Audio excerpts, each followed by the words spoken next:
Pemimpin Indonesia ke depan perlu selalu dan banyak membaca buku-buku kelas dunia terutama tentang geopolitik. Membaca buku ya, bukan menonton, apalagi nonton film mesum. Jangan ya. Ngomong-ngomong tentang buku, saya kemarin baru saja menemukan sebuah buku lama, buku tahun 2005-an, yang saya ingin narasikan kepada sahabat, yang mudah-mudahan bisa menjadi pelajaran bernegara. Judulnya Kisah Para Diktator, karya Jules Archer. Buku tersebut mengulas bagaimana sepak terjang para diktator di dalam memerintah. Baik kekuasaan itu didapat dengan cara demokratis atau pemilihan langsung ataupun melalui kudeta. Yang menarik, asal-usul seorang diktator itu tidak mengenal asalnya. Bisa saja berasal dari kalangan elit, bisa juga dari kalangan kampung yang deso. Secara ideologi, diktator juga bisa berasal dari kalangan kiri, sosialis atau komunis, maupun dari kalangan kanan, liberal atau demokratis. Semua sama saja, nggak ada urusannya sama asal lahir dan ideologinya. Intinya, tindakan diktator bisa dilakukan oleh siapa saja yang haus kekuasaan. Orang-orang yang dikatakan melakukan tindakan diktatorship seperti Franco dari Spanyol, Juan Perón dari Argentina, Salazar dari Portugal, Fidel Castro dari Kuba, Diaz dari Meksiko, Mussolini, Stalin dari Rusia, dan lain sebagainya. Itu asal-usulnya beragam dan ideologi politiknya juga beragam. Cara mengambil kekuasaannya juga beragam. Ada yang demokratis, ada yang dikudeta, dan ada yang mengkudeta. Jadi isi buku itu saya coba sarikan kepada sahabat semua. Hal apa yang kebanyakan dilakukan oleh seorang diktator untuk melanggengkan kekuasaan itu?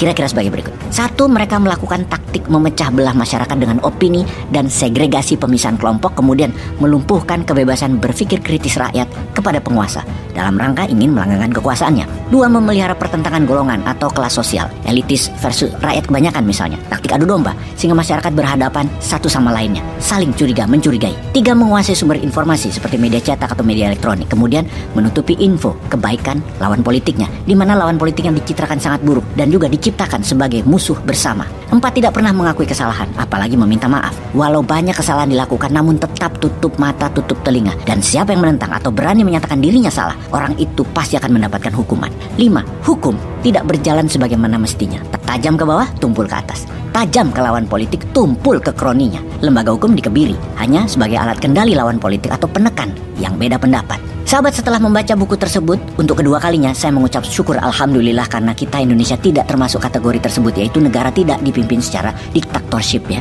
Mereka tidak haus jabatan penguasanya dan sangat peduli rakyat. Karena kalau ada kemiripan dalam 5 poin di atas, maka kita sebaiknya mendengar cerita tentang kisah keledai dan macan berikut ini.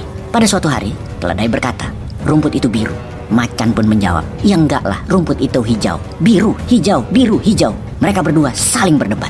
Keduanya berdebat dengan panas, penuh emosi, yang kemudian keduanya mencari jalan tengah. Keduanya akhirnya menghadap sang Raja Rimba yang terkenal adil, sang singa, untuk memberikan jawaban mana dari mereka yang benar. Raja Rimba, sang singa, sedang duduk di singgasananya di atas bukit, mendengarkan dengan seksama ketika sang keledai berteriak, "Yang mulia, apakah benar bahwa rumput itu warnanya biru?" Sang Raja Rimba menjawab, "Benar, rumput warnanya biru." Kemudian keledai itu maju lebih depan lagi ke hadapan sang raja dan berkata, "Itu macan tidak sependapat dengan saya dan mengatakan rumput itu hijau, padahal rumput itu biru. Mohon macan itu dihukum yang mulia." Kemudian sang raja mengumumkan, "Kamu macan dihukum 1 tahun penjara." Mendengar keputusan sang Raja Rimba, keledai bersorak sukacita, menari-nari sambil berkata, "Rumput itu biru." Macan dengan jantan menerima hukuman tersebut, namun tetap mempertanyakan keputusan sang Raja Rimba. "Yang mulia, kenapa saya dihukum? Bukankah rumput itu benar hijau warnanya?" Raja Rimba pun menjawab, "Benar adanya, rumput itu hijau." Kemudian sang raja meneruskan kalimatnya, "Sesungguhnya hukumanmu itu tidak ada hubungannya dengan apakah rumput itu warnanya hijau atau biru. Hukuman itu adalah untuk kamu yang gagah, berani, dan pintar. Mengapa kamu menghabiskan waktu berdebat? Tidak ada gunanya dengan keledai yang bodoh dan tukang mengeluh tersebut. Sungguh sebuah kebodohan untuk berdebat dengan orang bodoh. Kedunguan hakiki menyia-nyiakan waktumu untuk berdebat dengan makhluk fanatik buta yang tidak peduli dengan kenyataan dan masalah sebenarnya. Kamu tahu kebenarannya bahwa rumput itu hijau, namun kamu terus berdebat dengan mereka yang peduli hanyalah pokoknya khayalan dan kebenaran dirinya yang harus diikuti semua orang. Mendiamkan makhluk seperti itu adalah kebodohan hakiki yang kamu lakukan. Mereka itu makhluk yang penuh dengan ego, penuh dengan kebencian, penuh dengan ketidakpercayaan diri. Yang mereka inginkan adalah untuk menjadi selalu benar walaupun mereka itu salah. Mereka haus perhatian, mereka gelisah dengan apa yang mereka punya, dan mereka takut diambil haknya oleh orang lain, padahal mereka mengambil. Kamu dihukum karena ketidakpedulian kamu akan hal yang lebih penting. Kamu dihukum karena kepintaran kamu tertutup oleh teriakan orang bodoh dan ketutup makian makhluk pembenci. Padahal damai dan ketenangan hanya ada ketika kebenaran dan keadilan ditegakkan. Yang semua ini tidak akan terjadi kalau kamu hanya berargumen dengan makhluk bodoh dan mendiamkan perilakunya yang haus perhatian dan ketidakamanan dirinya. Kau diamkan. Peace.